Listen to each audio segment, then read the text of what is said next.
สวัสดีพี่น้องอยู่ให้อยู่สวนอยู่ให้เข้าให้กะฮู้พวกบ้านได้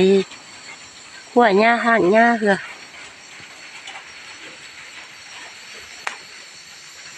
อันนี้มันทางแล้วขั่วแล้วภาคส่วนที่ยังบ่ได้ขั่วกะมีแต่หญ้าประมาณนี้บ่เป็นตาเบิ่งเหรอบนขั่วหญ้าแล้วก็โอ้ยเป็นตาเด้เป็นตาเบิ่ง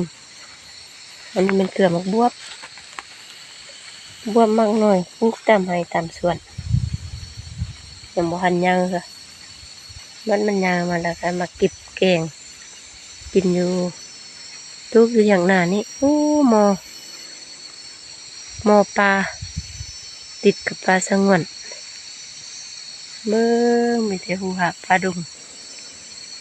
ไว้นำลำเสอุดมสมบูรณ์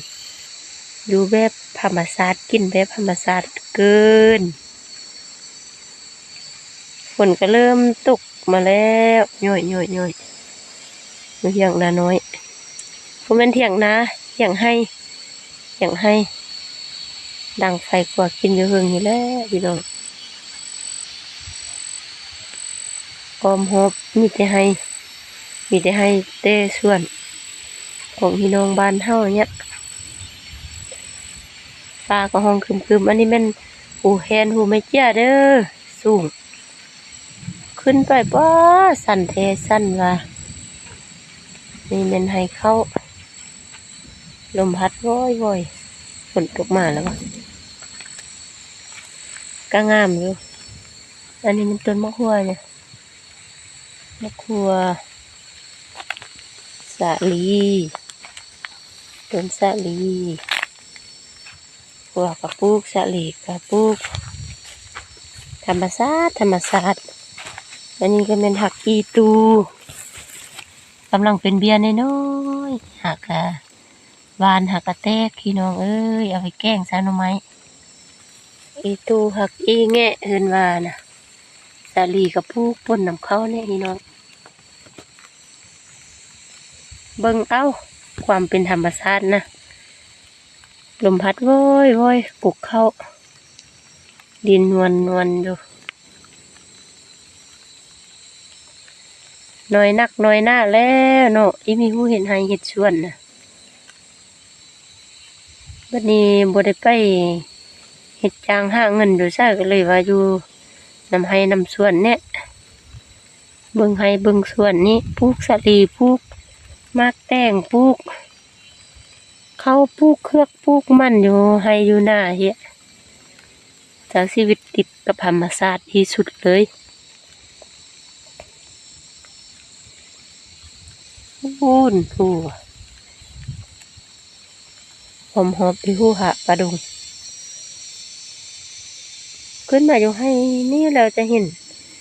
วิวงามแบบได้งามแบบธรรมชาติที่น้องเห็นแต่ธรรมชาติหูหะปลาดุงยาวหุ้มมีแต่ให้แต่ส่วนคือว่ายังบ่ห่อคือปนใส่เข้านี่นะอย่างที่ขั้วใส่อีกตื่มก่อนอันนี้ใส่หัวปีเนี่ยล่ามากอีใส่อีกตื่มเผื่อหนึ่งก็แตง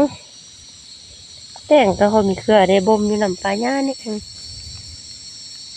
บ่มอยู่ลำอันนี้มันหุ่นก็ไล่ก็บ่งนะก็ไล่น้อยนี่เป็นทางรถเด้อบนบ่มีเขานี่นะทางรถทา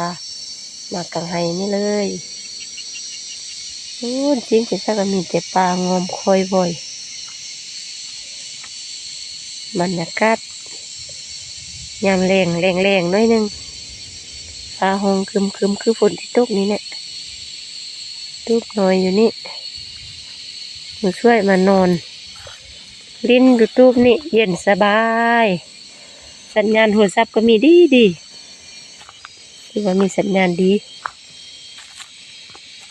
มื้อหน้ามาใส่เข้าให้เด้อพี่น้องเด้อเบิ่งวีใส่เข้าให้เด้มื้อนี้ก็อีมีแต่ซ้ำนี้ก่อน